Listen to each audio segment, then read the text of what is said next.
mga kabayan.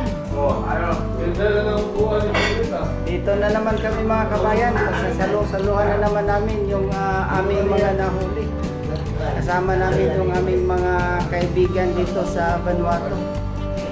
At ito, ipapakita ko na sa inyo yung aming pagsalo-saluhan ngayon. May tumira na mga kabayan. Kain po. Tunang tinira yung yung tuyo.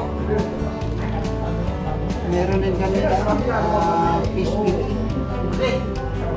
Saka yung huli namin ito mga kabayan, inihaw namin.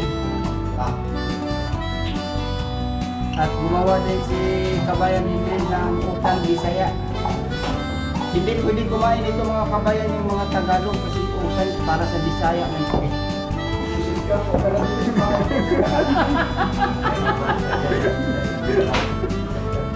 Walang yan yan. Bahay ko eh. Ano ba to? Saya na kakain ko niya. May hinahanap ako isang sabaw eh. Ay, ito pala. Ito po mga kabayan yung sinigang mamsa.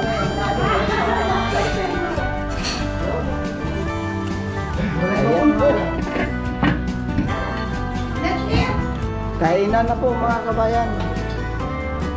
Everybody eating. At ito po yung mga kasama ko dito sa Vanuatu. Sino lang malaki? Ay, nakasarola. Lagay sa gitna. Please. Yung yung mamsa. Ano yan? Sige mga kabayan, nag-share ko na naman sa inyo yung buhay namin OFW dito sa Vanuatu. Buhay ng mga pugit magaganda. Aba! Okay. Kung nagustuhan niyo yung video na to, huwag niyong kalimutan mag-like, share, and subscribe para masubaybayan niyo pa yung adventure namin sa Vanuatu. Dali pa tayo dito. Maraming salamat po sa inyong lahat at sa lahat na sumupunta sa aking channel sa Vanuatu Fishing Adventure. Bye-bye!